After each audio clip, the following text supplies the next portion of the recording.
Good evening all. Good evening Amini. Good evening Aniket. Pranali, Anushka, Nitisha. Good evening all. Am I audible all? Audio clear है बेटा? Response करेंगे जल्दी से. Okay great.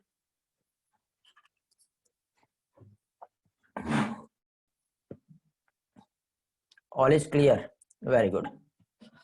चलो तो सबसे पहले तो रिस्पॉन्स करेंगे. मैं प्रॉपरली दिखाई दे रहा हूं आप लोगों को? ऑडियो और वीडियो क्लियर आ रहा है? रिस्पॉन्स करो जल्दी से. ओके चलो तो स्टार्ट करते बेटा आज का सेशन. पहले तो ये बताओ बेटा, यहाँ पे बोर्ड का किसी भी टाइप का फ्लक्चुएशन तो नहीं हो रहा है?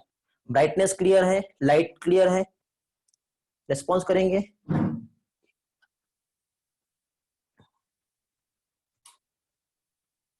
All is clear. चलो तो आज का जो हम सेशन स्टार्ट कर रहे हैं, और आज के सेशन में हम लोग रिप्रोडक्शन इन ऑर्गेनिज्म हम लोग स्टार्ट करने वाले हैं. ओके अब गलती से आप लोगों को लास्ट वाला जो लिंक है वो मिला है. लास्ट लिंक मींस जो जेनेटिक्स का है वो लिंक मिला है, और कल से जो है हमारा जो लिंक है वो चेंज हो जाएगा. ओके तो कल से न्यू लिंक से आप लोगों को ज्वाइन करना है, ओल्ड लिंक से ज्वाइन नहीं करना. अब आप लोगों को ओल्ड लिंक ही मिला था, इसलिए ओल्ड लिंक से ही आज मैं आपका क्लास कंटिन्यू कर रहा हूं, और उम्मीद करता हूं कि सभी लोग आ गए होंगे. चेक कर लेता हूं एक बार मैं अपने पास. Just wait. Okay 57 student join कर चुके हैं अभी तक के.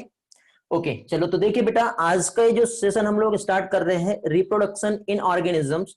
तो ये बेटा बहुत ही एक बेसिक चैप्टर है. पहली चीज तो बेसिक चैप्टर मींस यदि हम देखें तो हम लोगों ने ऑलरेडी ह्यूमन रिप्रोडक्शन वैसे भी हम लोग कंप्लीट कर चुके हैं, ठीक है. बट उसके पहले यहाँ पे हम लोगों को रिप्रोडक्शन इन ऑर्गेनिजम्स, जिसमें कुछ बेसिक से कंसेप्ट है, मींस यहाँ पे कुछ फंडामेंटल्स हैं जो बहुत जरूरी है, और वो हम लोगों को यहाँ पे स्टडी करना है, वो हम यहाँ पर देखेंगे.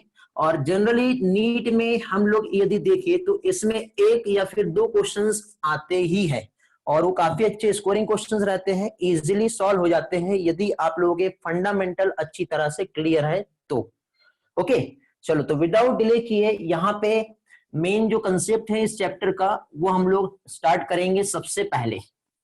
ओके तो रिप्रोडक्शन इन ऑर्गेनिजम्स. तो यहाँ पे एक मिनट, क्या है कुछ लोगों का, सर आप अब से बोर्ड नहीं बेटा, बोर्ड और पीपीटी दोनों भी रहेगा. जस्ट वेट, थोड़ा सा बहुत गर्मी हो रहा है, मैं फैन का स्पीड बढ़ा लेता हूँ, ठीक है.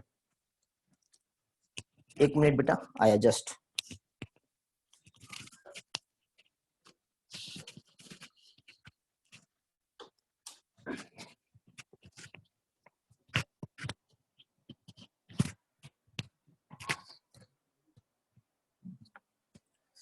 चलो तो फैन का आवाज तो नहीं आ रहा ना बहुत ज्यादा आप लोगों को? रिस्पॉन्स देखने दो, ठीक है. इधर साइड मेरा आउटपुट है जहां पे मुझे देखना है, और ये आपको यहाँ से आपका आउटपुट रहेगा जहां से मैं आप लोगों को दिखूंगा, ठीक है. तो आज का लेक्चर, और स्पेशली बेटा बहुत सारे टॉपिक ऐसे हैं इसमें जिसके लिए हम लोगों को बोर्ड का नेसेसिटी है, जरूरी है, तो इसलिए हम लोग यहाँ पे बोर्ड का यूज कर रहे हैं, ठीक है. ओके देख लेते हैं क्या है. ऑफलाइन क्लास जैसे लग रहा है. चलो वेरी गुड बेटा, चलो अच्छी बात है. ऐसा है तो बहुत अच्छा है. यदि ये वाला फॉर्मूला सक्सेस होता है तो हम लोग यहाँ से ही आगे के लेक्चर्स कंटिन्यू करेंगे. इसमें थोड़ा सा खर्चा करना पड़ा है बेटा मेरे को, थोड़ी सी मेहनत करनी पड़ी है ताकि आप लोगों को सारी चीजें बहुत अच्छी तरह से समझ में आए. इसलिए बेटा यहाँ पे इस तरह से आज का सेशन में लेने की कोशिश कर रहा हूँ, क्योंकि मेन मेरा गोल हमेशा यही रहा है बेटा कि आप लोगों का मेन कंसेप्ट अंडरस्टैंडिंग बहुत अच्छा रहे, चाहे जैसे भी हो, ठीक है. जेनेटिक्स में मैंने बहुत ट्राई किया था, बहुत सारी कोशिश की थी, बट स्पेशल टाइप के गैजेट्स मेरे पास अवेलेबल नहीं थे. बट जो भी था उससे मैंने ट्राई किया, बट नेटवर्क फ्लक्चुएशन का प्रॉब्लम बहुत ज्यादा था, तो उसमें मैं आपको इस तरह का क्लास नहीं दे पाया था. बट आज से यहाँ पे ये जो मैंने थोड़ा सा मॉडिफिकेशन लाया हूँ, यदि आज का क्लास सक्सेस होता है तो हमारा बोर्ड और साथ ही साथ जो हमारा पीपीटी है वो दोनों की तरह आपका दोनों के साथ साथ क्लास कंटिन्यू रहेगा. Okay is it clear? अब आप लोगों को देखो इसमें एक चीज ये है बेटा कि अब कंटिन्यूसली आपके चैट्स तो आ रहे हैं, बट मेरा यदि आपके तरफ फोकस रहेगा और बोर्ड के तरफ रहेगा तो चैट्स जो है मैं थोड़ी देर के बाद ही ध्यान दूंगा, ठीक है. और आपका वॉइस एक्सेस यदि आता है, वॉइस में यदि आप कुछ बोलते हैं तो शायद वैसे लॉक करके रखा हूं मैंने, या फिर आप कुछ बोलते भी हो तो वहां पे आपका आउटपुट मैंने वॉइस वाला ऑफ रखा हूं, क्योंकि फिर डिस्टर्बेंस होता है, ठीक, तो कंटिन्यू करते हैं इसी तरह से। तो यहाँ पे देखिए बेटा, हम लोगों को इस चैप्टर में क्या क्या स्टडी करना है वो हम सबसे पहले समझेंगे। तो रिप्रोडक्शन इन ऑर्गेनिजम्स की यदि हम बात करें बेटा, तो इसमें हम लोगों को सबसे पहले जो स्टडी करना है वो है लाइफ स्पैन क्या होता है, ये हम देखेंगे। और सेकंड हम यहां पर देखेंगे रिप्रोडक्शन। अब रिप्रोडक्शन जो है यहां पे हम लोग इसके जो टाइप्स हैं आप भी जानते हो बहुत अच्छी तरह से। एक तो आता है क्या चीज, सेक्सुअल रिप्रोडक्शन, और दूसरा क्या आता है, असेक्सुअल रिप्रोडक्शन, ये हम देखेंगे। बट इसके पहले बेटा, इस चैप्टर की शुरुआत करने के पहले, ठीक है, सबसे पहले यहां पे मैं आपको जो हमारे एनसीईआरटी का स्टार्टिंग जो पार्ट है वो दिखाना चाहूंगा। ठीक है, तो एक बार हम देख लेते हैं बेटा, जस्ट वेट।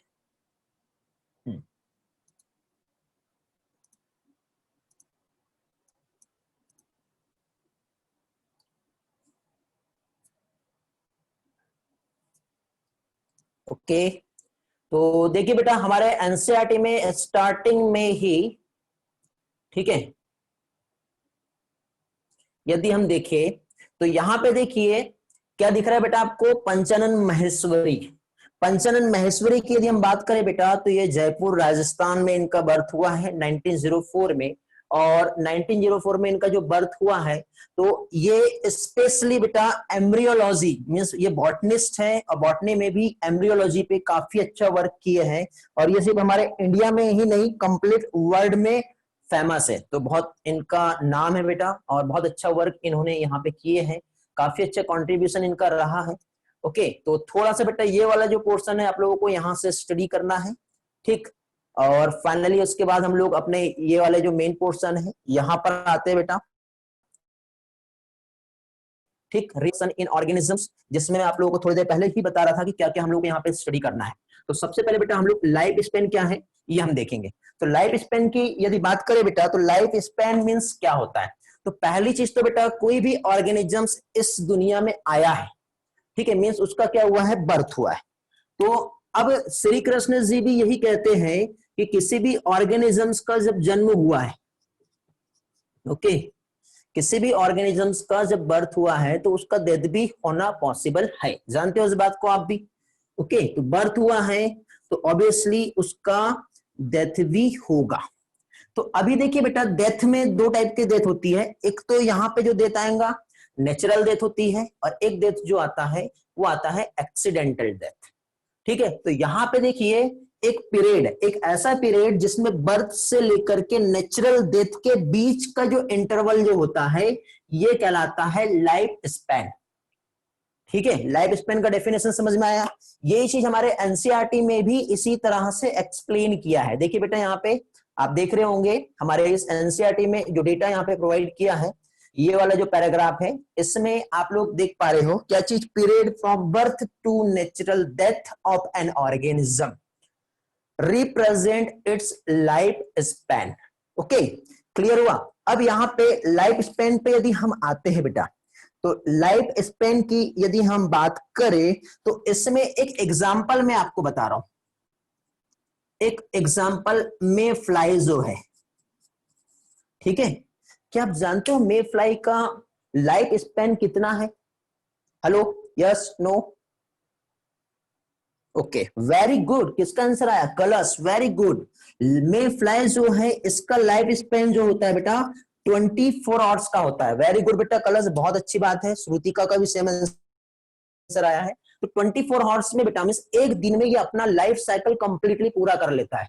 मतलब ये जो है लार्वा बनेगा, पुपा बनेगा, एडल्ट बनेगा, और मेच्योर होने का मतलब कंप्लीट जो स्टेज जो है इसकी 24 आवर्स में कंप्लीट हो जाएंगी। जैसे कि फॉर एग्जांपल आज यदि 17 सितंबर है और 17 सितंबर के यदि इवनिंग के 6 o'clock हो रहे हैं, तो 6 बजे से लेके कल के मींस 18 सितंबर के इवनिंग के 6 o'clock तक के उसका लाइफ स्पेन कंप्लीट हो जाएगा। मींस यदि आज इसका बर्थ हुआ है तो कल सेम टाइम पे इसका डेथ भी हो जाएगा। ये कहलाता है लाइफ स्पैन। देखिए बेटा, ये चैप्टर कहने को थ्योरेटिकली है, कुछ लोग बोल रहे हैं यहां पर, वैसे देखा मैंने, ठीक। तो यहां पर क्या चीज, थ्योरी है, लेकिन यहाँ की थ्योरी मैंने क्या कहा, बेसिक्स है बेटा, बहुत इंपॉर्टेंट है। और ये जो बेसिक कंसेप्ट आपको याद रखना बहुत जरूरी है, क्योंकि बेटा ये चैप्टर्स आपके प्लांट रिप्रोडक्शन, प्लांट किंगडम, ये चैप्टर आपका एनिमल किंगडम बहुत सारी जगह से कनेक्टेड है, ये चैप्टर आपका इकोलॉजी से भी कनेक्टेड है, ये चैप्टर बहुत सारी जगह से को रिलेटेड भी है। यदि इस चैप्टर के सारे बेसिक कंसेप्ट आपके अच्छी तरह से क्लियर हो जाएंगे, रियल में बेटा आपको नीट में एग्जाम में जो छोटी सी प्रॉब्लम भी आती है ना, वो भी प्रॉब्लम नहीं आएंगी। इसलिए ध्यान से समझना इस चैप्टर को बहुत जरूरी है। कुछ कुछ पार्ट ऐसा लग सकता है कि कुछ बाउंसर हो रहे हैं, बट बाउंसर नहीं रहेंगे बेटा, टोटल एनसीईआरटी ही पढ़ाने वाला हूं इस चैप्टर में, ठीक, तो ध्यान रखना। और हर चीज एनसीईआरटी से ही साथ साथ और कुछ चलते फिरते एग्जांपल्स मैं आप लोगों के साथ यहाँ पे बताऊंगा, शेयर करूंगा, जिसमें आपको बहुत अच्छे बेनिफिट्स मिलने वाले। ओके, किसने अच्छा कलर्स किसने आंसर दिया था फिर? जस्ट वेट, मेरा आउटपुट में देख लेता हूं। ईश्वरी नो बेटा, आयुष कुर्वे का आंसर आया था, बहुत बढ़िया, गुड बेटा आयुष कुर्वे, आपका नाम नहीं ले पाया, सॉरी।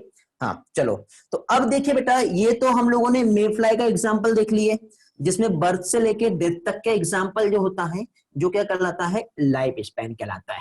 इसी में बेटा इसके अलावा और भी कुछ एग्जाम्पल्स हम समझ लेते हैं पहले, ठीक है। तो ये कंसेप्ट जो है इसको हम फिर से बाद में फिर से लेंगे, इसको भी यहां से हटा देते हैं। ओके, तो यहां पे बेटा हम और भी एग्जांपल लेते हैं, जैसे कि फॉर एग्जांपल पीपल का हम पेड़ लेते हैं, पीपल का ट्री की यदि हम बात करें, तो पीपल का ट्री जो है इसका लाइफ स्पेन कितना होगा? तो पीपल का ट्री, एक तो पीपल की हम बात करते हैं बेटा, और सेम बेटा मैंगो की हम बात करते हैं। तो बेटा मुझे ये बताओ, पीपल और मैंगो, इसका बॉडी ऑर्गेनाइजेशन हम देखें, बॉडी का साइज या बॉडी मास देखें, सिमिलर है या ऐसा है कि छोटा सा एक मैंगो का ट्री हो गया और पीपल का इतना बड़ा हो गया, ऐसा होता है क्या? Hello, complexity of the organisms मायने देती है क्या लाइफ स्पेन को? एक पैरोट की हम बात करते हैं और एक क्रो की बात करते हैं, कौवा, तो कौवा और तोता की हम बात करें, तो क्या उन दोनों का लाइफ स्पेन सेम है क्या? साइज तो सेम है, दोनों भी बर्ड है, तो फिर जितने लाइफ जो है क्रो की होती है, उतना ही लाइफ जो है वो पैरोट का भी होना चाहिए। बट ऐसा हो रहा है क्या? नहीं हो रहा है। तो पहले तो बेटा यहां पे एक कॉम्प्लेक्सिटी की यदि हम बात करें, क्या चीज? कॉम्प्लेक्सिटी की यदि हम यहां पे बात करें, तो life span is not correlated.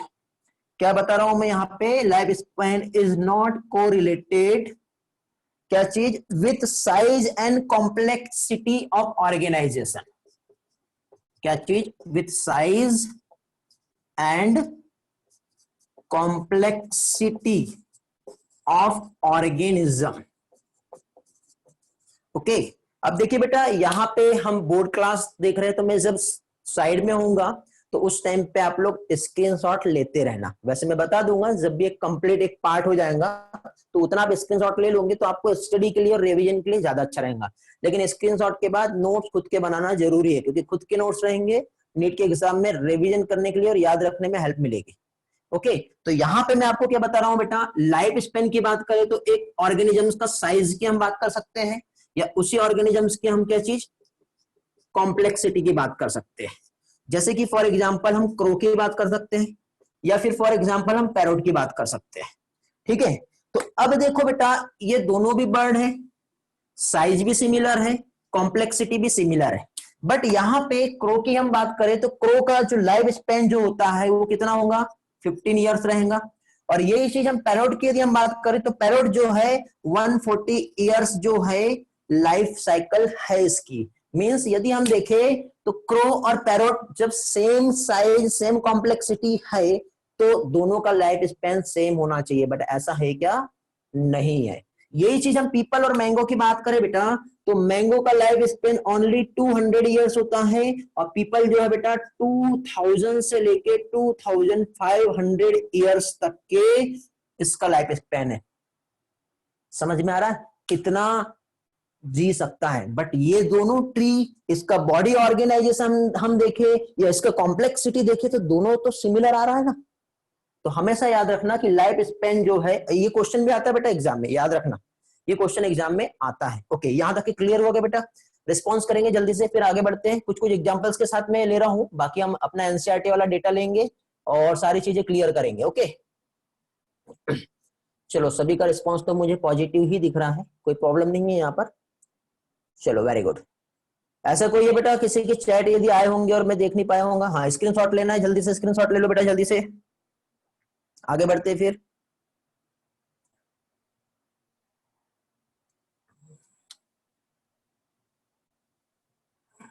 Okay चलो डन, ग्रेट। चलो तो आगे बढ़ते हैं हम लोग।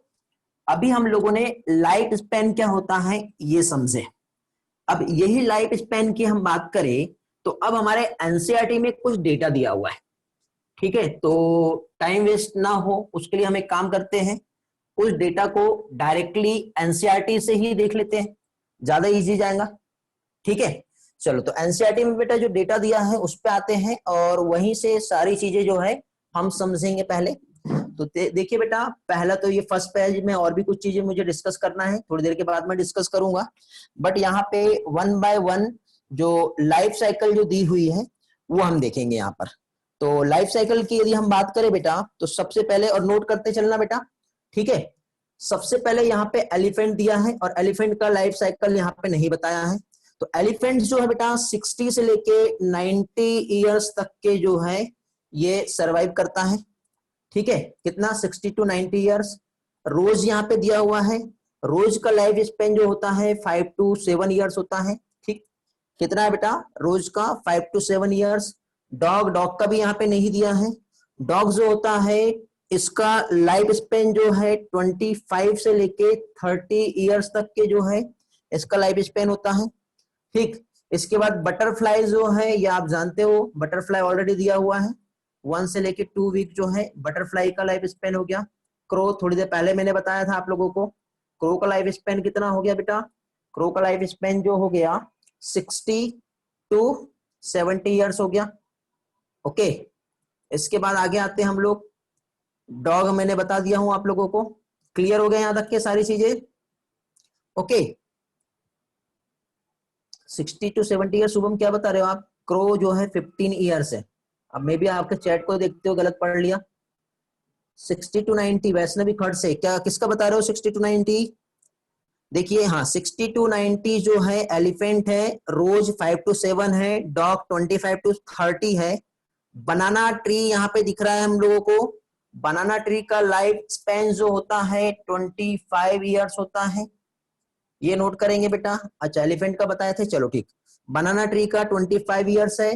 काउ जो है बेटा, काउ 22 से लेकर के ये भी 25 ईयर्स तक के इसका लाइफ स्पेन होता है, ओके। इसके बाद आगे हम बढ़ते हैं। हाँ रोज जो है 5 टू 7 ईयर्स है बेटा, डेज में हम नहीं देख रहे, 5 टू 7 ईयर्स, ओके। हाँ फिर इसके बाद पैरोट 140 ईयर्स, ऑलरेडी मैंने एक्सप्लेन किया आप लोगों को, ओके। क्रोकोडाइल यहाँ पे दिया हुआ है 60 ईयर्स। हॉर्स का लाइफ स्पेन जो होता है ये होता है, हॉर्स का भी as it is similar 60 years जो है हॉर्स भी सरवाइव करेगा, ठीक है। किसी को कुछ पूछना है इतने में? फ्रूट फ्लाई पे आते हैं। फ्रूट फ्लाई हम लोगों ने पढ़े थे, जल्दी बताओ फ्रूट फ्लाई कितना जिंदा रहता है बेटा, कितना इसका लाइफ स्पेन? यार फ्रूट फ्लाई 24 आवर्स कहाँ, ड्रोसोफिला मेलानोगास्टर पढ़े ना हम लोगों ने, वेरी गुड। 2 वीक्स होता है, वेरी गुड, 2 वीक जो इसका लाइफ स्पेन, याद है? अभी भी बहुत से लोग 24 आवर्स बता रहे हैं, क्या कर रहे हो यार? ओके क्लियर हुआ, आगे बढ़ते हैं। इसके बाद अब देखो बेटा, इसको with the help of trick याद करना पड़ेगा, ठीक।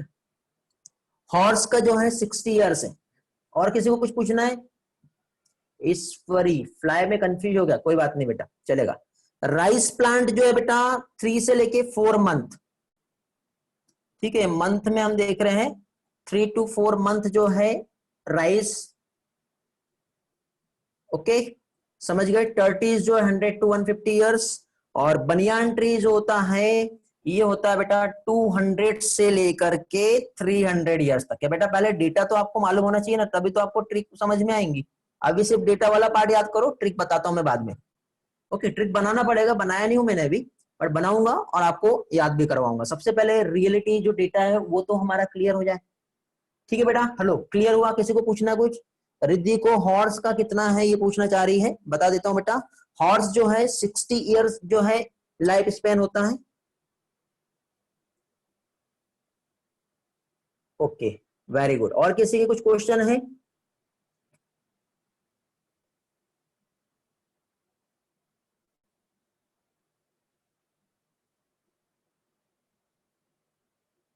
नहीं बेटा, ब्रीड के अकॉर्डिंग नहीं, थोड़ी देर पहले ही मैंने बताया कॉम्प्लेक्सिटी मायने नहीं देती है लाइफ स्पैन के लिए।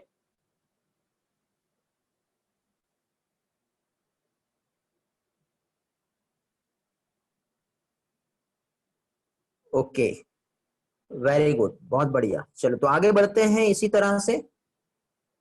और नेक्स्ट पोर्शन मींस अब हम लोग रिप्रोडक्शन जो है क्या है, उसके मीनिंग्स क्या है, और उसको लेकर के कुछ कंसेप्ट जो है वो हम अभी यहाँ पर देखेंगे। ठीक है, बट रिप्रोडक्शन को स्टार्ट करने के पहले बेटा एक चीज मैं बताता हूँ। लाइफ स्पैन मतलब हम यहाँ पे जो देख रहे थे कि किसी भी ऑर्गेनिजम्स का बर्थ हुआ है तो क्या कह सकते हैं हम लोग, उसका डेथ भी होगा। समझ गए? अब किसी भी ऑर्गेनिज्म का जब बर्थ हुआ है तो उसका डेथ होगा, चलो हम ये मानते हैं। लेकिन हमारे ही एनसीईआरटी ने एक जो ऑर्गेनिजम्स है उसको इमॉर्टल कहा है। जानते हो कौन सा इमॉर्टल? इमॉर्टल मतलब क्या होता है? वो कभी नहीं मरता है। चलो वापस से आते हैं। हाँ, अमर, अमर मतलब, हाँ वेरी गुड बेटा, कुछ लोगों के रिस्पॉन्स मिल रहे हैं। Single cell organisms. ठीक है, तो जो सिंगल सेल ऑर्गेनिजम्स जो होते हैं बेटा ये इमॉर्टल होते हैं, इसका लाइफ स्पेन नहीं कंसीडर किया जाएगा, क्योंकि अकॉर्डिंग टू गॉड यदि हम देखें या कृष्णा हम देखें तो वो क्या है, उन्होंने बोले हैं कि कोई भी ऑर्गेनिजम्स का बर्थ हुआ है तो उसका डेथ होगा ही होगा। लेकिन सिंगल सेल क्यों नहीं मरता, इसका रीजन क्या, कोई बता सकता है? देखता हूं मैं चैट में आप लोगों का रिस्पॉन्स आ रहा है क्या।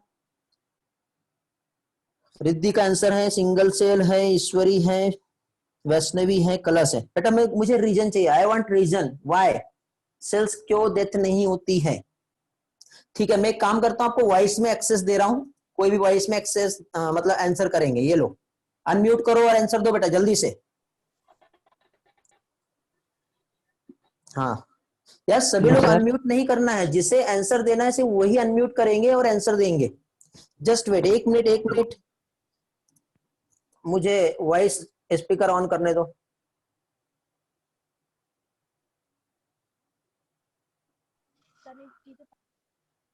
हाँ बोलो बेटा। सर हेलो शायद मेटाबॉलिक एक्टिविटीज नहीं है क्वेश्चन उन्हें। रिपीट करना है। बोलो। सर मेटाबॉलिक एक्टिविटीज नहीं होती। हेलो। वन बाय वन करके आप आंसर देते जाओ बेटा, ये इको होगा इसलिए मैंने म्यूट किया था, बट आपको आंसर देना है वन बाय वन करके। सर बोलूं? हाँ सर उनके पास उनका सेल्फ मशीनरी मैकेनिज्म रहता है। ओके, सर क्योंकि वो मतलब बोलो बोलो। सर सेक्सुअल मेथड से वो रिप्रोड्यूस करते हैं और उन मतलब गमीट फॉर्मेशन नहीं होता उसमें, इसलिए। ओके सर चलो ठीक है, अब देखिए आपका सर सभी सर का आंसर ऑलमोस्ट ठीक है। ठीक है, सर और सही भी है। अब यहाँ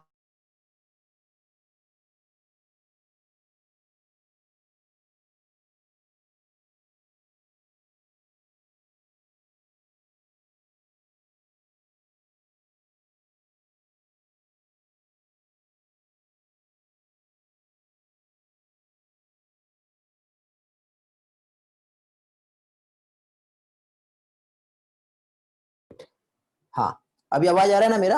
हाँ ओके ठीक है, ठीक है, इसलिए मैंने बोला आपको कि पहले रिस्पॉन्स करो। हाँ, तो अब देखिए जो भी आपका आंसर यहाँ पे आया है, ठीक, वो क्लियर है, ओके है, सही है। तो यहाँ पे देखिए सिंगल सेल ऑर्गेनिजम्स, जैसे कि फॉर एग्जांपल ये एक ऑर्गेनिजम्स है, तो इसमें सेल जो होती है क्या होती है, डिवाइड होती है।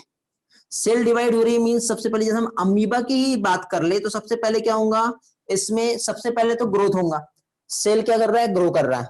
ग्रो करने के बाद फिर यहाँ पे कैरियोकाइनेसिस होती है। कैरियोकाइनेसिस क्या होता है, karyokinesis means division of nucleus. Very good. फिर कंप्लीटली अब न्यूक्लियस इस तरह से डिवाइड हो गया इस सेल में।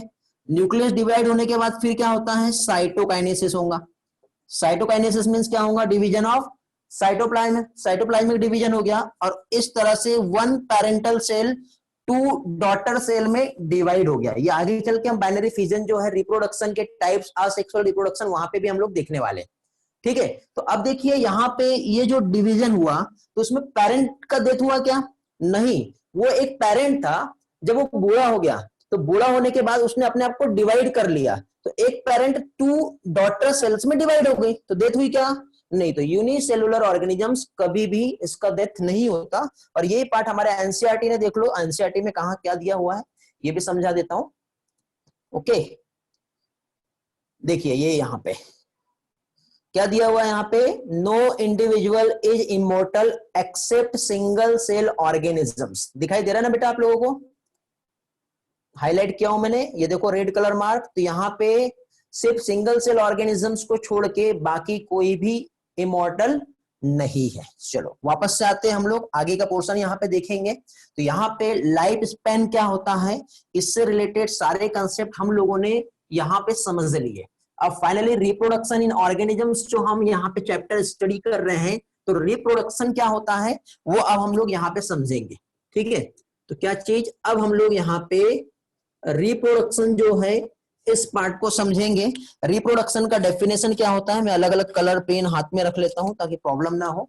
ठीक है, तो अब देखिए बेटा, रिप्रोडक्शन जो है यदि हम देखें तो ये एक बायोलॉजिकल प्रोसेस है, केमिकल प्रोसेस नहीं है, फिजिकल प्रोसेस नहीं है। रिप्रोडक्शन की बात करें तो पहली चीज ये कैसा होता है, ये बायोलॉजिकल है।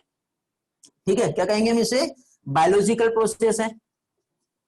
बायोलॉजिकल प्रोसेस मींस क्या होगा, बायोलॉजिकल प्रोसेस की हम बात करें तो इसमें ऑर्गेनिजम्स जो है, ठीक है, मींस यहां पे वन पेरेंटल सेल मतलब एक ऑर्गेनिजम्स अपनी न्यू ऑफस्प्रिंग्स को प्रोड्यूस कर रहा है।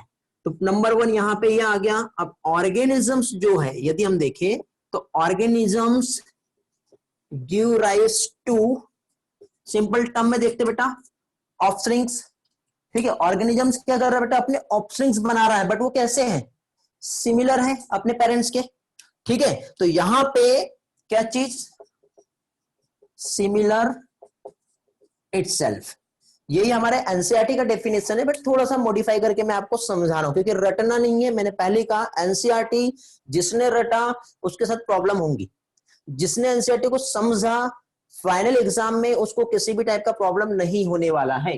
तो बायोलॉजिकल प्रोसेस है ये हम जानते हैं, क्योंकि देखो ये मार्कर, ये बोर्ड, ठीक है, ये नॉन लिविंग है, तो इसमें रिप्रोडक्शन हो रहा है क्या, नहीं। मतलब जितने भी लिविंग ऑर्गेनिजम्स है उसमें रिप्रोडक्शन होगा, बायोलॉजिकली होगा, फिजिकल नहीं होगा, केमिकल नहीं होगा। एक ऑर्गेनिजम्स अपने जैसे ही एक दूसरे ऑर्गेनिजम्स को प्रोड्यूस करेंगे। आपने कभी ऐसा देखे कि एक केचुए ने सांप के बच्चे को बर्थ कर दिया, एक हाथी ने शेरनी को का बर्थ कर दिया, ऐसा कभी हुआ है, नहीं। तो इसका मतलब यही है कि एक ऑर्गेनिजम्स अपने ही जैसे, ठीक है, ऑफस्प्रिंग्स को क्या कर रहा है, प्रोड्यूस कर रहा है।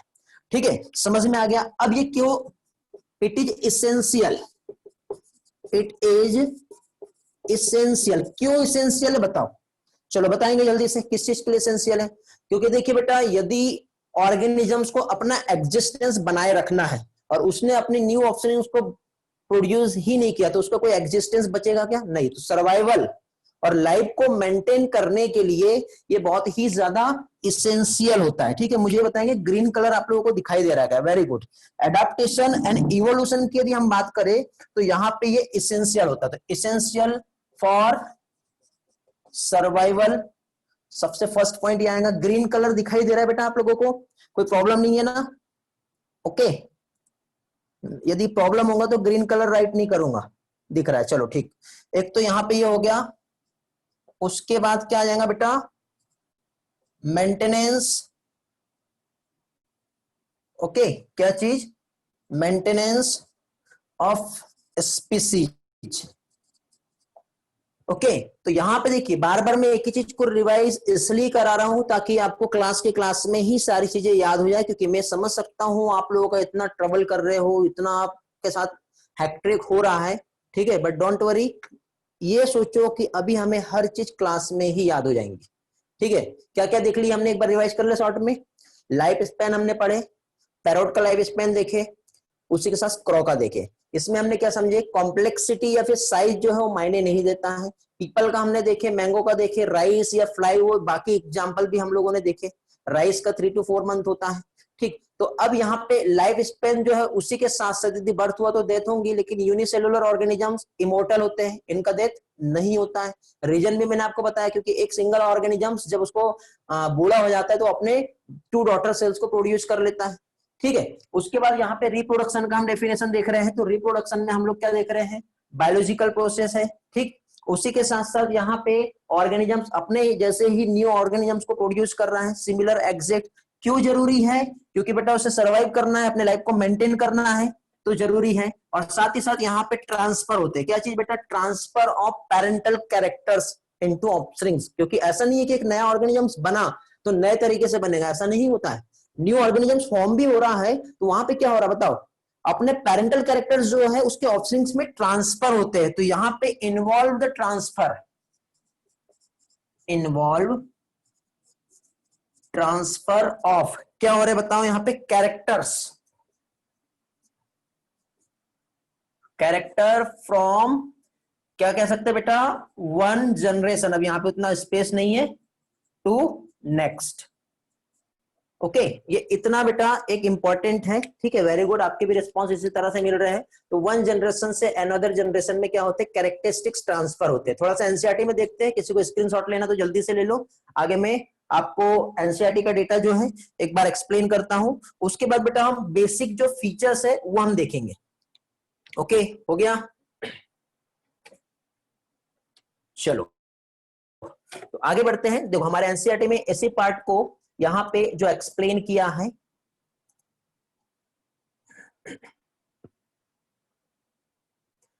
तो यहां पे देखिए बेटा एक सिंपल सा टर्म एनसीईआरटी ने जो यहां पे एक्सप्लेन किया है, तो यहां पे बायोलॉजिकल प्रोसेस होती है, हमने देख ली है, न्यू ऑफस्प्रिंग्स प्रोड्यूस हो रहे हैं, ठीक है। यहाँ पे रिप्रोडक्शन इनेबल टू कंटिन्यूटी, यहाँ पे कंटिन्यूटी टर्म दिया हुआ है। कंटिन्यूटी का मतलब क्या होता है बेटा, सर्वाइवल, ठीक है, सर्वाइव करना है। जनरेशन टू जनरेशन जो है अपने कैरेक्टर्स ट्रांसफर भी हो रहे हैं। इतना पार्ट यहाँ पे ये सारी चीजें बताई है। ओके, चलो आगे बढ़ते हैं अभी हम लोग यहाँ पे। अब यहाँ पे मैं आप लोगों को रिप्रोडक्शन के जो फीचर्स जो होते हैं वो एक्सप्लेन करूंगा, ठीक है।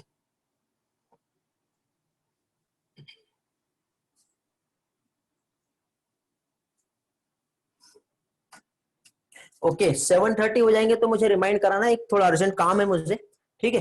5 मिनट का टाइम लूंगा मैं आप लोगों का, उसके बाद फिर हम क्लास को कंटिन्यू करेंगे। हाँ, तो देखिए बेटा यहाँ पे क्या चीज, फीचर्स देखेंगे, फीचर्स ऑफ रिप्रोडक्शन। अब रिप्रोडक्शन की फीचर्स की यदि हम बात करें तो क्या हो सकते हैं आखिरकार फीचर्स, लॉजिकली सोचो। कोई भी एक सेल है बेटा, अब सेल जो है यदि हम देखें तो सेल में न्यूक्लियस होता है और न्यूक्लियस में उसका जेनेटिक मटेरियल मींस डीएनए होता है। ओके, तो पहली चीज तो सबसे पहले यहाँ पे जो एक सेल है उसका जो जेनेटिक मटेरियल जो है वो क्या होगा बेटा, डिवाइड होगा, रेप्लिकेशन करेगा, डुप्लीकेशन होगा। डुप्लीकेशन के बाद फिर वही सेल क्या करेगा, ग्रो करेगा। ग्रो करने के बाद फिर क्या होगा, फाइनली सेल जब ग्रो हो रही है तो उसमें फिर रिप्रोडक्टिव यूनिट का फॉर्मेशन होगा।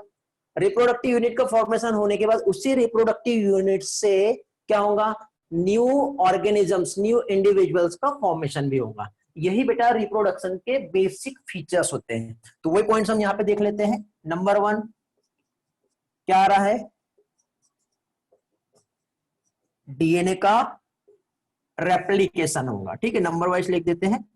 फर्स्टली क्या हो गया, डीएनए रेप्लिकेट किया, फिर सेल डिवाइड होंगी, सेल का क्या हो रहा है यहां पर, डिवीजन हो रहा है। सेल डिवीजन के बाद फिर नेक्स्ट प्रोसेस जो होंगी क्या होगा, अभी ग्रो करेगा सेल का प्रोटोप्लाज्म, ग्रोथ हो रही है किसकी, सेल के प्रोटोप्लाज्म का। थर्ड फीचर्स हो गया। फिर next formation of reproductive unit, formation of reproductive unit. इतना पार्ट समझ में आ गया। डीएनए डुप्लीकेट हुआ, डुप्लीकेट होने के बाद फिर नेक्स्ट हमने क्या देखे बेटा, सेल डिवाइड होगा। आपने देखे होंगे बेटा सेल डिवीजन का एक फेज आता है इंटरफेज, जिसमें G1 फेज आता है, फिर S फेज आता है, G2 फेज आता है, फिर M फेज आता है। M फेज में बेटा एक तो हम यहाँ पर देखें तो या तो सेल में माइटोसिस होगा या फिर मियोसिस होगा। तो अभी देखिए यहाँ पे हम लोग जो रिप्रोडक्शन देख रहे हैं, इसमें अभी मैंने आपको डिफरेंस नहीं बताया कि कौन सा सेक्सुअल है और कौन सा असेक्सुअल है। अभी यहाँ पे कॉमन टाइप ऑफ रिप्रोडक्शन के हम फीचर्स देख रहे हैं। तो इसमें बेटा देखो एस फेज में डीएनए डुप्लीकेट हो रहा है, उसके बाद ये फेज जब कंप्लीट होती है तो एम फेज आती है, जिसमें प्रोफेज, मेटाफेज, एनाफेज और टीलोफेज आता है, जहां पे सेल क्या हो रही है, डिवाइड हो रही है। तो देखो डीएनए रेप्लिकेट होने के बाद सेल डिवीजन होगा, वही बेसिक है बेटा, रटना नहीं है, ऐसे ही याद हो जाएगा, स्टेप्स आपने याद रख लिए ना, सारी चीजें ऐसे याद हो जाएंगी। उसके बाद फिर सेल क्या करेंगे बेटा, जब डिवाइड हो गई तो ग्रो करना जरूरी है, ग्रो हो गया, अब सेल ग्रोथ हो गई, अब क्या होगा बताओ, रिप्रोडक्टिव यूनिट बनेगी, बन गई रिप्रोडक्टिव यूनिट। अब रिप्रोडक्टिव यूनिट बनी तो इसी रिप्रोडक्टिव यूनिट से नया ऑर्गेनिज्म फिर से बन जाएगा। समझ में आ रहा है? तो next important and last point क्या आएगा इसमें बताओ, यहाँ पे formation of new individuals, formation of new individuals from reproductive unit. ये जो रिप्रोडक्टिव यूनिट बनी, इसी से न्यू इंडिविजुअल्स का क्या होगा बेटा, फॉर्मेशन होगा। ये बेसिक फीचर्स है किसके, रिप्रोडक्शन के। समझ में आ गया? स्क्रीनशॉट लो जल्दी से, फिर आगे बढ़ते हैं। किसी के डाउट है बेटा तो चैट में रिस्पॉन्स करो, अभी तक के मैंने किसी का भी चैट्स नहीं देखा हूं। डन, वेरी गुड, समझा सभी को? उम्मीद करता हूं बेटा आपको आज का लेक्चर अच्छा लग रहा होगा। अब हैबिट यदि आपकी स्लाइड से हो गई होंगी तो थोड़ा सा डिफरेंट है, कुछ लोगों को समझेगा, कुछ लोगों को नहीं समझेगा, आई डोंट नो। समझा अच्छे से? वेरी गुड, यही चाहता हूं बेटा मैं। ग्रेट, बहुत बढ़िया।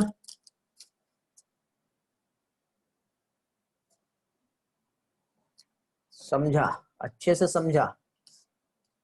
हाँ, आज नेटवर्क फ्लक्चुएशन भी नहीं हो रहा है, क्योंकि मैं आज पूरे कंप्लीट प्रिपरेशन के साथ आज आपको रिप्रेजेंट कर रहा हूं बेटा। किसी भी टाइप की साइनिंग नहीं रहेंगी, किसी भी टाइप की क्वालिटी के साथ कोई भी कंप्रोमाइज नहीं है आज। हर चीज, थोड़ा सा खर्चा करना पड़ा है, वो इसलिए क्योंकि आप लोगों को मैं अच्छा एक डेटा प्रोवाइड कर पाऊं, अच्छा कंसेप्ट अंडरस्टैंड हो आपको, और मजा भी आए पढ़ने में और बेनिफिट भी मिले। चलो आगे बढ़ते हैं फिर। लाइफ स्पैन देख लिए, रिप्रोडक्शन की डेफिनेशन देख लिए, रिप्रोडक्शन के फीचर्स देख लिए। अब आता बेटा मेन पॉइंट्स, बहुत इंपॉर्टेंट टॉपिक्स जो है अब हम लोगों को स्टार्ट करना है। ठीक है, चलो कौन सा कलर यूज करूं, आई थिंक ब्लैक और रेड ज्यादा अच्छे से दिख रहा है। ओके, देखो अब रिप्रोडक्शन की हम बात करें तो इसमें बेटा एक आता है असेक्सुअल रिप्रोडक्शन, एक होता है सेक्सुअल रिप्रोडक्शन। मींस अभी हम लोग यहाँ पे क्या देख रहे हैं, टाइप्स देख रहे हैं। अब रिप्रोडक्शन के टाइप्स की हम बात करें बेटा तो सेक्सुअल रिप्रोडक्शन जो होता है, ठीक है, जहां पे फ्यूजन होगा। किसका फ्यूजन होगा बेटा, गैमेट्स का। बट असेक्सुअल रिप्रोडक्शन में गैमेट्स का फ्यूजन नहीं होता, ये आप बहुत अच्छे से जानते हो। अब यहां पे फ्यूजन मींस पहले तो 2 पेरेंट होंगे या फिर 1 पेरेंट्स भी हो सकता है। 2 पेरेंट्स मतलब एक मेल और फीमेल की बात करें, दोनों का फ्यूजन होगा, ठीक है, उससे उनका एक नया बच्चा प्रोड्यूस हो गया। तो यहाँ पे ये जो दोनों भी पेरेंट्स जो यहाँ पे हमें दिखाई दे रहे हैं, तो ये जो 2 पेरेंट्स हैं मींस ये कैसे होंगे बेटा, यूनिसेक्सुअल होंगे। यूनिसेक्सुअल का मतलब क्या होता है बेटा, जब रिप्रोडक्टिव ऑर्गन, एक बॉडी अलग है मेल वाली और फीमेल वाली अलग है, मतलब इसमें सिर्फ फीमेल वाला ऑर्गन प्रेजेंट है और इसमें क्या है, मेल सेक्स ऑर्गन प्रेजेंट है। तो इस तरह के जो ऑर्गन रहते हैं, तो इस तरह की जो ऑर्गेनिजम्स है उसके लिए टर्म क्या यूज करेंगे, यूनिसेक्सुअल, जिसमें 2 डिफरेंट पेरेंट आपस में इसके गैमेट्स बनेंगे और गैमेट्स बनने के बाद उसका फ्यूजन होगा और फ्यूजन होने के बाद एक नया जो न्यू ऑर्गेनिज्म से वो प्रोड्यूस होगा। ये आप बहुत अच्छी तरह से जानते हो। Very good. डायोसियस, मोनोसियस हम पहुंचेंगे बेटा कलर्स, वो भी हम समझेंगे, ठीक है, वेरी गुड। बट यहाँ पे ये 2 पेरेंट्स है, ये तो हमें समझ में आ गया। लेकिन बेटा यहाँ पे एक सिंगल पेरेंट्स जो है, जैसे कि हम फॉर एग्जांपल अर्थवॉर्म की बात करते हैं, ओके, तो ये यूनिसेक्सुअल है। अर्थवॉर्म जो है ये बाइसेक्सुअल होता है, अर्थवॉर्म बाइसेक्सुअल होता है। बट इसमें देखो बाइसेक्सुअल होने के बाद भी देखो अर्थवर्म जो है एक ही स्पीसीज में मेल रिप्रोडक्टिव ऑर्गन और फीमेल रिप्रोडक्टिव ऑर्गन दोनों होगा, लेकिन जब फ्यूजन करना है गैमेट्स का तो एक ही स्पीसीज वहां पे काम नहीं करती, दो अलग अलग स्पीसीज वहां पे आती है। ठीक है, तो इस तरह से ये एक अर्थवर्म रहेगा, दूसरा अर्थवर्म इस तरह से रहेगा, फिर ये आपस में क्या होंगे, इंटरचेंज करेंगे, मतलब खुद का गैमेट खुद को नहीं देता, अपना एक गैमेट दूसरे को दे देगा, दूसरा इसको देगा, मतलब यहाँ पे क्या होगा बेटा, क्रॉस फर्टिलाइजेशन ही होता है। तो यहाँ पे देखो ये टू पेरेंट्स था, यूनिसेक्सुअल या बाइसेक्सुअल, दोनों में भी गैमेट्स का फ्यूजन हो रहा है। ठीक है, लेकिन इसी के साथ साथ बेटा एक सिंगल पेरेंट्स इन्वॉल्व होते हैं, सिंगल पेरेंट्स इन्वॉल्व होते हैं मींस ये भी क्या होगा बेटा, बाइसेक्सुअल होगा। अब बाइसेक्सुअल की जब हम यहाँ पे बात करें तो बाइसेक्सुअल में यहाँ पे यदि हम समझे तो इसे बेटा हर्माफ्रोडाइट भी कहते हैं। क्या कहते हैं, एक टर्म यूज होता है यहाँ पे हर्माफ्रोडाइट। अब हर्माफ्रोडाइट की यदि हम बात करें बेटा तो क्या होता है, जब मेल और female sex organ same body पे होता है, अर्थवर्म भी इसी में आता है, और इसी के साथ साथ हम टैपवर्म की बात करते हैं बेटा। देखो इंटेस्टाइन में एक टैपवर्म है, ये थोड़ी ढूंढने जाएंगे कि भैया मेल बॉडी आ जा मेरे पास, फीमेल बॉडी आ जा मेरे पास, फ्यूजन होगा, ऐसा नहीं होता ना। सिंगल बॉडी है, male female gamete single body में बनेंगे, male female reproductive organ single body में ही रहेगा, उनका फ्यूजन होगा और उसी से नया ऑफस्प्रिंग्स वहां पे प्रोड्यूस हो जाएगा। मींस इसमें क्या आएगा, टैपवर्म। समझ गए, तो टैपवर्म एग्जांपल है किसका बेटा, ये एग्जांपल आएगा किसका, ये आएगा बेटा सेक्सुअल रिप्रोडक्शन, गैमेट्स का फ्यूजन हो रहा है, ये बाइसेक्सुअल है। तो ये वाले पार्ट को आगे चल के थोड़ा सा और डिटेल में समझेंगे, थोड़ा सा कंसेप्ट बताया मैंने। अब हम लोग मेनली बेटा पहले फोकस करेंगे असेक्सुअल रिप्रोडक्शन में। एक बार रिस्पॉन्स करो, आपका आउटपुट देखता हूं पहले में, फिर आगे कंटिन्यू करेंगे। यहां तक क्लियर है सभी लोगों को? हाँ, इसमें टैपवर्म में सेल्फ फर्टिलाइजेशन होगा बेटा, समझा? 7:29 हो गए, चलो 2 मिनट है आपके पास और आगे का पोर्शन देखते हैं, फिर कंटिन्यू करते हैं।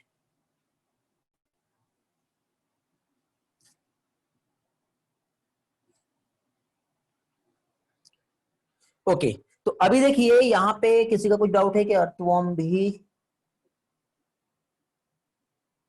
प्रेरणा क्या बोलना चाह रहे हो, समझा नहीं बेटा, अर्थवर्म भी EX हो सकता है क्या, मैं समझा नहीं बेटा क्या बोलना चाह रहे हो आप। चलो असेक्सुअल रिप्रोडक्शन अभी हम लोग देखेंगे।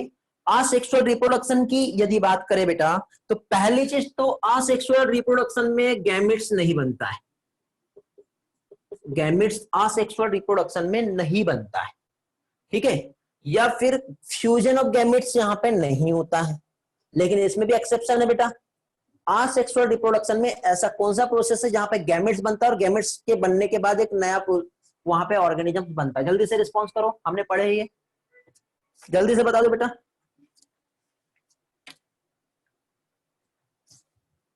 अर्थवर्म, हाँ अर्थवर्म सेक्सुअल का एग्जांपल है बेटा, हाँ हो सकता है बेटा। क्वेश्चन बेटा ये है मेरा कि देखिए मैं यहाँ पे क्या पूछ रहा हूं आपसे, पहली चीज तो असेक्सुअल रिप्रोडक्शन जहां पे गैमेट्स नहीं बनता है, गैमेट्स नहीं बनेगा, नो फ्यूजन ऑफ गैमेट्स, एक ये भी है।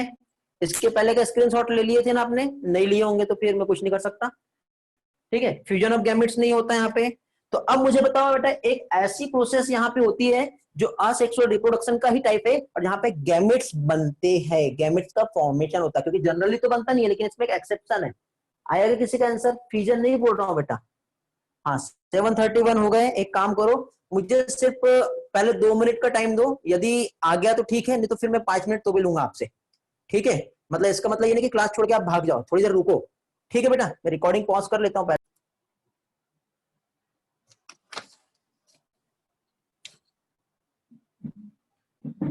ओके चलो तो स्टार्ट करते बेटा। आगे के सभी लोग क्लास में हैं? हेलो, रिस्पॉन्स करेंगे?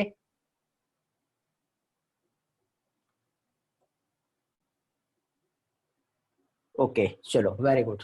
तो यहाँ पे देखिए हम लोग रिप्रोडक्शन जो है इसके टाइप्स देख रहे हैं। रिप्रोडक्शन के टाइप्स में हमने सबसे पहले सेक्सुअल रिप्रोडक्शन का छोटा सा एक कंसेप्ट समझे हैं।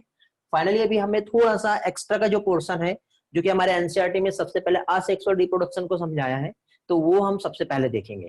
ठीक है, तो असेक्सुअल रिप्रोडक्शन में हम क्या देख रहे थे बेटा, गैमेट्स तो नहीं बनते, लेकिन एक एक्सेप्शन है इसमें। आपको याद होगा पार्थेनोजेनेसिस, किसी का चैट में रिस्पॉन्स भी आया है, क्या चीज? पार्थेनोजेनेसिस। तो पार्थेनोजेनेसिस जो है किसमें होता है? हनी बी में होता है, पढ़े हम लोगों ने। तो हनी बी जो होता है इसमें क्या होगा? तो हनी बी जो है तो इसमें देखिए बेटा क्या चीज, जैसे कि एक फीमेल होती है जो कि क्या होती है बेटा? क्वीन होती है। ओके, जिसके पास क्या है? डिप्लॉयड मींस 2n जो है, ठीक है, ये कंडीशन होता है। और एक मेल जो कि ड्रोन होता है, और ड्रोन जो होता है इसके पास n, मतलब यहाँ पे 32 क्रोमोसोम होंगे और यहाँ पे 16 क्रोमोसोम होते हैं। तो जो फीमेल जो क्वीन होती है, मतलब हनी बी की यदि हम बात करें बेटा, सेक्स डिटर्मिनेशन सिस्टम में भी मैंने आप लोगों को डिटेल में एक्सप्लेन किया हूं। 3 टाइप की स्पीसीज होती है, एक ड्रोन, हनी बी का, एक क्वीन होता है और एक वर्कर होता है। पढ़े हम लोगों ने? हेलो, याद है आप लोगों को? ठीक है, हेलो, ठीक, कई लोगों के रिस्पॉन्स मिल रहे हैं। हाँ, वही हम देख रहे हैं। तो पार्थेनोजेनेसिस क्या है बेटा? तो पार्थेनोजेनेसिस में क्वीन जो होता है मींस एग जब ले करती है, ठीक है, तो एग ले करने के टाइम पे एक तो यहाँ पे 16 and 16 means n and n क्या हो रहा है यहाँ पे बताओ? डिवाइड हो गया, मतलब रिडक्शनल डिवीजन, जिसे क्या कहते हैं? मियोसिस। और ये जो ड्रोन है यहाँ पे माइटोसिस होता है, माइटोसिस करके n नंबर ऑफ गैमेट बनेगा। तो इस तरह से गैमेट बने, गैमेट बनने के बाद ये वाला गैमेट जो है इसके साथ क्या करेंगे? फ्यूज करेंगे, तो अगेन फीमेल प्रोड्यूस होगा। लेकिन ये जो एक गैमेट है ये फ्यूज नहीं होता है, तो ये अनफर्टिलाइज गैमेट बना। अब अनफर्टिलाइज गैमेट से जब डायरेक्टली फॉर्मेशन होता है किसका? एक ऑब्वियसली मेल ही बनेगा ना, वो भी ड्रोन ही बनेगा। तो यहां पे देखिए अनफर्टिलाइज गैमेट से विदाउट द फर्टिलाइजेशन जब एक प्रोजेनी का प्रोडक्शन हो रहा है, तो इस फिनोमिना को पार्थेनोजेनेसिस कहते हैं। क्या कहते हैं इसे? पार्थेनोजेनेसिस। तो देखो यहाँ पे क्या होता है, इसमें थोड़ा सा इनके पीछे ना एक स्टोरी है, थोड़ा सा आपके साथ में एक स्टोरी शेयर करता हूं। अभी स्टोरी कुछ ऐसी है बेटा कि जैसे कि पार्थेनोजेनेसिस में क्वीन, एक वर्कर और एक ड्रोन, ठीक है। अब यदि हम यहाँ पे ये हनीकॉम की यदि हम बात करें तो इस तरह से ये हनीकॉम है, ठीक। क्वीन एक अकेली रहेंगी, बाकी सारे के सारे यहाँ पे वर्कर रहेंगे, ड्रोन को ये रहने नहीं देते, ठीक है। तो इसमें देखिए क्वीन जब इस तरह से उड़ रही है, ठीक है, तो उड़ती है, तो उड़ने के टाइम पे जब फ्लाइंग करेगी तो ये जो ड्रोन है इसके पीछे पीछे भाग रहा होता है। ऐसे बहुत सारे ड्रोन जो है इसके पीछे पीछे भाग रहे होते हैं, और भागने के बाद सिर्फ एक सिंगल ड्रोन ही है जो इसके साथ कपलिंग कर पाता है। और कपलिंग करने के बाद ये उसको ऐसा लात मार के भगा देती है, तो वो भी मर जाता है, उसका डेथ हो जाता है। बाकी के जो ड्रोन रिमेनिंग रह गए वो वापस जब यहाँ पे आते हैं तो यहाँ पे सर्वाइव नहीं कर पाते, क्योंकि वर्कर भी जो है उसको अंदर घुसने नहीं देती, तो बाकी ड्रोन का भी डेथ हो जाता है, ठीक है। क्वीन एक ही रहेगी, वर्कर भी रहती है। तो अब देखो इसके पास भी 2n है, इसके पास भी 2n है, बट इसमें फर्टिलाइजेशन का कैपेसिटी सिर्फ क्वीन के पास होता है, वर्कर बी के पास नहीं होता है। ये स्टेराइल होता है। ये कैसा रहेगा? स्टेराइल, मतलब ये रिप्रोडक्शन नहीं कर सकता, और क्वीन जो होता है ये फर्टाइल होता है। और जब तक के एक क्वीन है तब तक दूसरा क्वीन वहां पे प्रोड्यूस नहीं होने देगा, ठीक है। जब ये बूढ़ी होती है और जब इसका डेथ होने वाला रहता है उस टाइम पे एक नया वहां पे क्वीन का प्रोडक्शन होगा, ठीक है। और नहीं तो उसके पहले ये एंटी मींस क्या कह सकते हैं, ऐसा केमिकल सब्सटेंस सीक्रेट करता है, एंटी क्वीन सब्सटेंस, जिसकी वजह से बाकी दूसरा भी क्वीन कभी भी प्रोड्यूस नहीं होगा।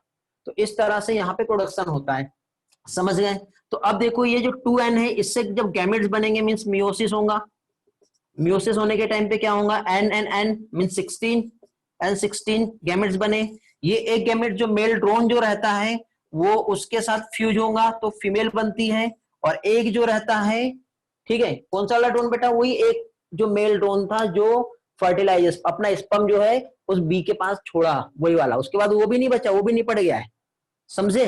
लेकिन उसने अपना स्पर्म तो छोड़ के आ गया ना वहां पर, तो छोड़ने के बाद फिर वो जो क्वीन है उसका जो एग है उसके साथ जब फ्यूज होगा तो अगेन एक फीमेल बन जाएंगी, ठीक है। मतलब वर्कर भी बहुत सारी होती है, क्वीन एक ही होता है, तो अब इसमें से कोई भी बन सकता है। और फाइनली एक जो रहता है जो कि N16 है, अनफर्टिलाइज एग, उससे मेल ड्रोन का प्रोडक्शन होता है। समझ में आ गया बेटा? ये पार्थेनोजेनेसिस है जो असेक्सुअल रिप्रोडक्शन के टाइप में हमने थोड़ा सा एक इन्फॉर्मेशन देखे। क्लियर हुआ? के रिस्पॉन्स करेंगे जल्दी से, किसी को कुछ पूछना है?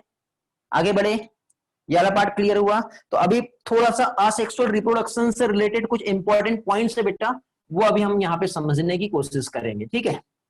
चलो, रिस्पॉन्स तो सभी का पॉजिटिव आ रहा है, डन। ड्रोन कहां से आया? ड्रोन है ना बेटा, मैंने क्या बताया, 3 रहते हैं वहां पे। एक क्या है, अब देखिए ड्रोन जो है वो, देखो झगड़ा तो चल ही रहा है वहां पर, ठीक है, झगड़ा तो वहां पे चल ही रहा है। थोड़ा सा कुछ तो प्रॉब्लम आया, just wait 1 minute. Okay, video clear है ना बेटा? वीडियो पॉज हुआ होगा थोड़ा सा। हाँ, ड्रोन, क्वीन और वर्कर 3 रहते हैं बेटा। ड्रोन नहीं है बेटा, ड्रोन है। फीमेल वर्कर भी कैसे प्रोड्यूस हुई बेटा? देखिए यहाँ पे ये N16 और ये N16 जो रहेगा ना, ये एक ड्रोन से फॉर्म हुआ है, और ये जो फीमेल है उससे एक N16 और इससे N16 जो आया है, ठीक है। तो अभी यहाँ पे क्या होगा, जब इनका फ्यूजन होगा, तो ये फ्यूजन होगा तो 2n कितना हो जाएगा, 32।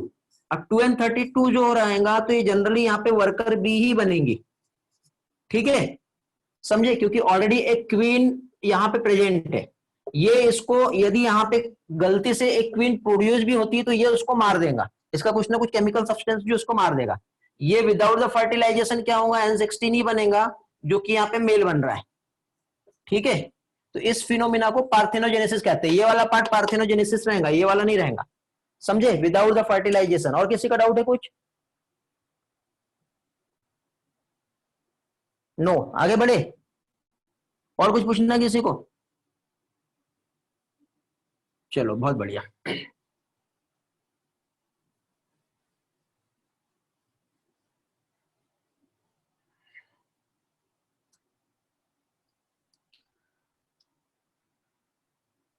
एरिथ्रोब्लास्टोसिस बेटा, उसका रिलेशन यहां से कहीं तक के नहीं है, वो अलग है, ये अलग है। ओके, चलो तो आगे बढ़ते हैं, नेक्स्ट पोर्शन देखेंगे बेटा अभी हम।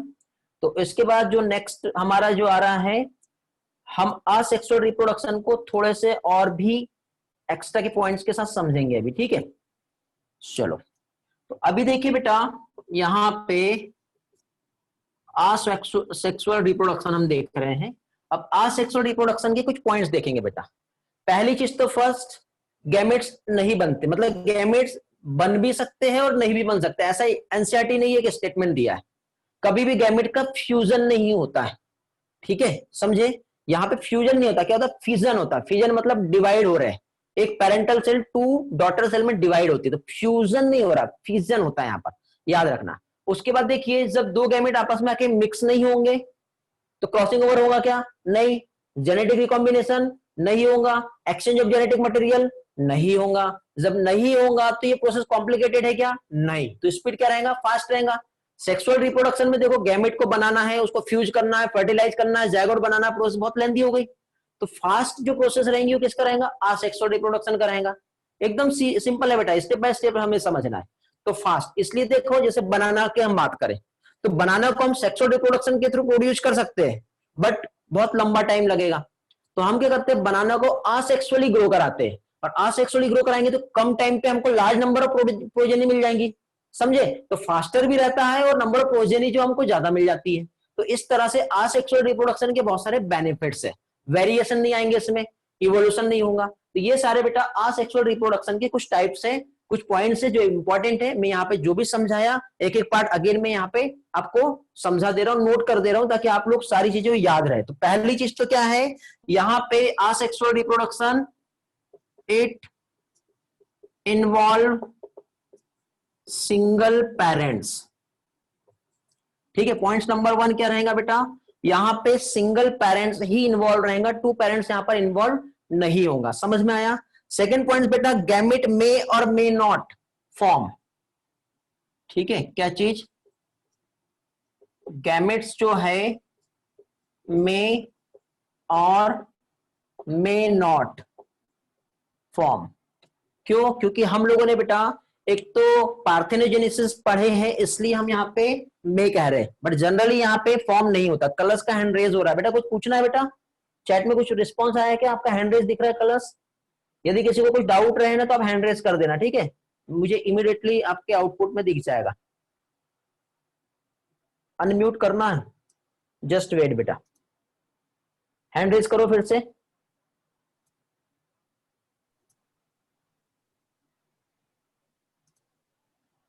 Okay, hello sir. हम्म। सर वो पार्थेनोजेनेसिस में तो वो तो माइटोसिस से मतलब 16 सेल वाला गैमेट बनाता है, तो वो बट गैमेट्स तो मियोसिस से बनते हैं, तो उसे कैसे कंसिडर करेंगे कि वो भी मतलब गैमेट से असेक्सुअल रिप्रोडक्शन कर रहा है करके। ओके, देखो बेटा यहाँ पे क्या चीज, माइटोसिस से जो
ओके, चलो मैं फिर से रिवाइज कर रहा हूँ, सॉरी।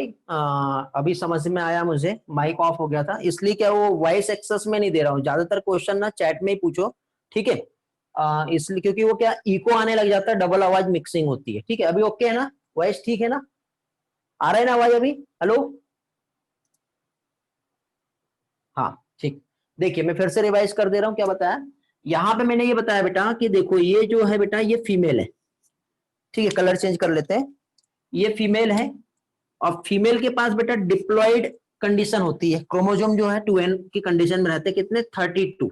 तो यहाँ पे क्या होगा, मियोसिस होगा। अब मियोसिस जब यहाँ पे होगा तो क्या होगा बेटा, यहाँ पे मियोसिस में रिडक्शनल डिवीजन होगा, तो एक हैप्लॉइड इधर और एक हैप्लॉइड इधर, मतलब ये जैसे डिप्लॉइड क्रोमोजोम है तो एक इधर चलेगा एक इधर चलेगा, ये मियोसिस हुआ। ये मेल है, मेल के पास ऑलरेडी हैप्लॉइड कंडीशन है, यदि इसमें रिडक्शनल डिवीजन होगा तो क्या हो जाएगा, n/2 हो जाएगा, समझे। इस तरह से यहाँ पे क्या हो जाएगा, n/2। तो यहाँ पे रिडक्शनल डिवीजन नहीं होता, यहाँ पे क्या होता है, माइटोसिस होता है। तो माइटोसिस की हेल्प से एज इट इज सिमिलर, जो गैमेट्स का क्रोम मतलब यहाँ पे जो प्लॉइडी लेवल है वो सेम रहेगा, ठीक है। तो यहाँ पे माइटोसिस की हेल्प से गैमेट्स बन रहा है, और यहाँ पे जो गैमेट्स बन रहे हैं वहां पे क्या हो रहा है, मियोसिस हो रहा है। तो इसने दो अलग अलग गैमेट्स बनाया, इसके पास एक गैमेट्स है, तो ये जो स्पर्म है इस एग के साथ फ्यूज होगा, फ्यूज होने के बाद यहाँ पे डिप्लॉयड कंडीशन फिर से बन गई, और जब डिप्लॉयड कंडीशन बनती है मींस यहाँ पे फीमेल बन जाएंगी। बट यहाँ पे ये जो एक एग है ये अनफर्टिलाइज एग है, ये आगे फर्दर डेवलपमेंट होगा इसका, ठीक है, माइटोसिस ही होगा। तो ये डेवलपमेंट करने के बाद फाइनली जो यहाँ पे जो ऑप्शरिंग प्रोड्यूस हो रही है वो मेल रहेगा, क्यों, क्योंकि वहां पे n नंबर ऑफ क्रोमोसोम है, 2n नहीं है, 16 ही है वहां पर, समझे। तो इस तरह से यहाँ पे मेल बन जाएगा यहाँ पर। तो ये जो मेल प्रोड्यूस हुआ तो इसमें फर्टिलाइजेशन हुआ क्या, नहीं हुआ। तो ये विदाउट द फर्टिलाइजेशन हुआ, क्योंकि इधर जो माइटोसिस हुआ और इसका जो मियोसिस, तो एक एक आपस में यहाँ पे फ्यूज हो गया। आपको ये वाला स्टेप शायद नहीं समझा था। अब किसी को प्रॉब्लम है तो कोशिश करो बेटा, चैट में क्वेश्चन करो, ठीक है। वॉइस एक्सेस में लास्ट में दूंगा, नहीं तो फिर से ऐसी प्रॉब्लम आ जाएगी और मैं उधर ध्यान नहीं दूंगा अपने आउटपुट में, तो फिर मैं ऐसे लेक्चर बहुत सारा समझा दूंगा, बाद में पता चलेगा कि यहाँ पे माइक ऑफ हो गया था। अभी बेटा कलर्स कुछ प्रॉब्लम है तो पहले चैट में रिस्पॉन्स दे दो, और बाकी लोग भी। गैमेट्स बेटा मियोसिस से नहीं बनता, ठीक है, अभी क्लियर हो गया। यहाँ पे मियोसिस से गैमेट्स बन रहा है, बट इधर जो है मियोसिस नहीं होगा, यहाँ पे माइटोसिस ही हो रहा है।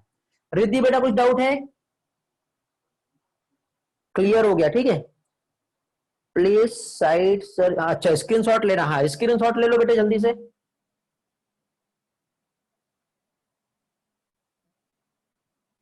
ओके हो गया। No sir, no doubt. चलो ठीक, ग्रेट।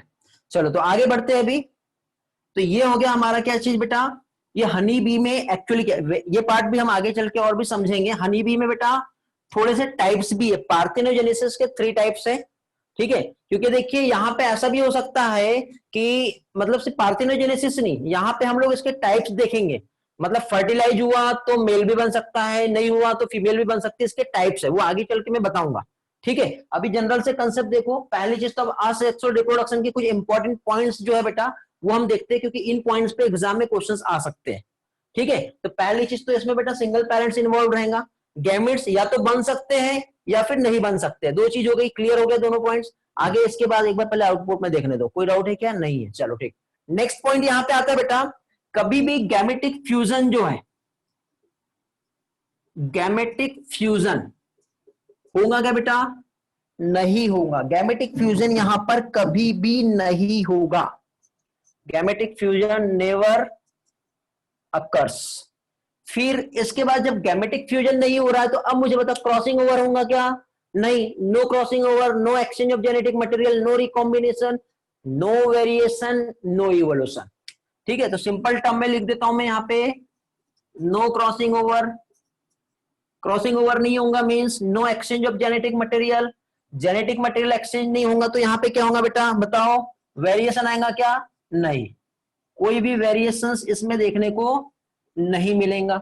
जब वेरिएशंस यहाँ पे देखने को नहीं मिलेगा मींस यहाँ पे असेक्सुअल रिप्रोडक्शन किसी भी टाइप का रोल प्ले नहीं करता, no role in evolution, evolution में किसी भी टाइप का रोल प्ले नहीं होगा, ठीक है। अब जब नहीं होगा तो ये जो है इसको मतलब कंप्लीट करने में कोई लेंथी प्रोसेस रहेंगी क्या, नहीं, इसलिए असेक्सुअल रिप्रोडक्शन कभी भी जो होता है वो फास्टर रेट पर होगा, ठीक है।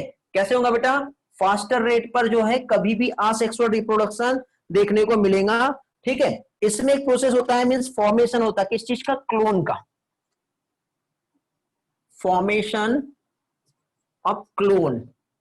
क्लोन क्या होता है जानते हो बेटा, एक पेरेंट से जब न्यू ऑफस्प्रिंग्स प्रोड्यूस होती है तो मॉर्फोलॉजिकली और जेनेटिकली सिमिलर होता है, वो क्या कहलाता है बेटा, क्लोन। मतलब असेक्सुअल रिप्रोडक्शन का जो रिजल्ट होता है यहाँ पे रिजल्ट क्या आएगा, क्लोन का फॉर्मेशन होता है, ठीक है। आइडेंटिकल रहता है, आइडेंटिकल ऑफस्प्रिंग्स जो है यहाँ पे प्रोड्यूस होंगी मींस यहाँ पे मॉर्फोलॉजिकली और जेनेटिकली सिमिलर रहेगा। यहाँ पे लिख दे रहा हूं क्या चीज, मॉर्फोलॉजिकल एंड जेनेटिकल सिमिलर रहेगा, वो भी किसके बेटा, पेरेंट्स के। पेरेंट्स का पी लिख दे रहा हूं, समझ जाओगे आप लोग, ठीक है। हाँ, डॉली शिफ्ट जो है, हाँ वो सब है, हम पढ़ेंगे यहाँ पर आगे भी। तो इस तरह से ये जो है क्लोन होता है, ठीक। कम टाइम पे एग्जैक्ट कॉपी हमको चाहिए, जैसे बनाना ट्री की मैंने एग्जांपल लिया था थोड़ी देर पहले, आपको समझाया था, समझ में आ गया होगा, ठीक है। किसी के कोई डाउट, अब स्क्रीनशॉट ले सकते हो बेटा जल्दी से। एक और चीज यहाँ पे लिख लेना, ठीक है, लार्ज नंबर ऑफ प्रोजेनी जो है यहां से प्रोड्यूस हो सकते हैं। आगे क्या, प्रोड्यूस लिख देना, produce large number of progeny.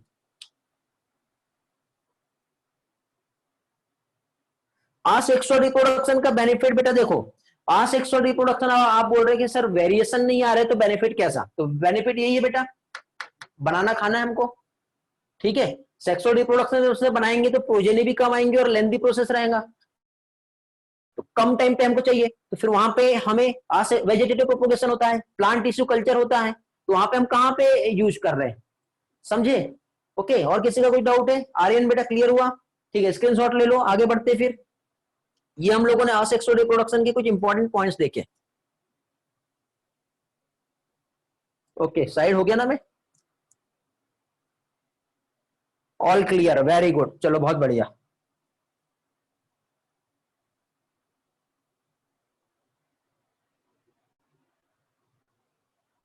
Great, चलो डन। तो अब मुझे बताओ आगे का कुछ पार्ट कंटिन्यू करूं या फिर नेक्स्ट लेक्चर में कंटिन्यू करेंगे, क्या कहते हो, अच्छे से समझ में आया सभी लोगों को, क्लियर हुआ हर चीज। हाँ, 2 चीज बेटा नेक्स्ट में देखेंगे, कुछ लोग बोल रहे कंटिन्यू कर लो। हाँ, क्वालिटी बेटा अभी ऐसी ही रहेंगी, बोर्ड भी क्लियर दिखेगा, विजिबल रहेगा, स्क्रीन पे लिखा हुआ भी जो रहेगा वो सारी चीजें अच्छे से रहेंगे। डेटा खत्म हो गया, बेटा डेटा आपको एक्स्ट्रा रखना पड़ेगा और बचा के रखना पड़ेगा, और एक्स्ट्रा आप रखो अपने पास, तभी आप इस तरह से कंटिन्यू कर पाओगे। चलो तो फिर नेक्स्ट लेक्चर में हम कंटिन्यू करते हैं।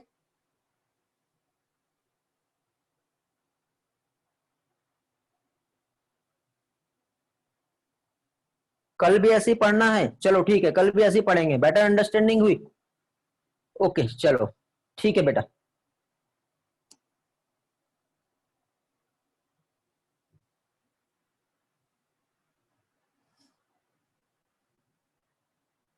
चलो बाय बाय, मिलते हैं फिर नेक्स्ट लेक्चर में।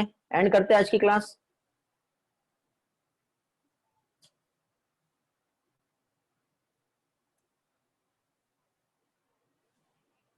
बाय बेटा, good night, have a nice time.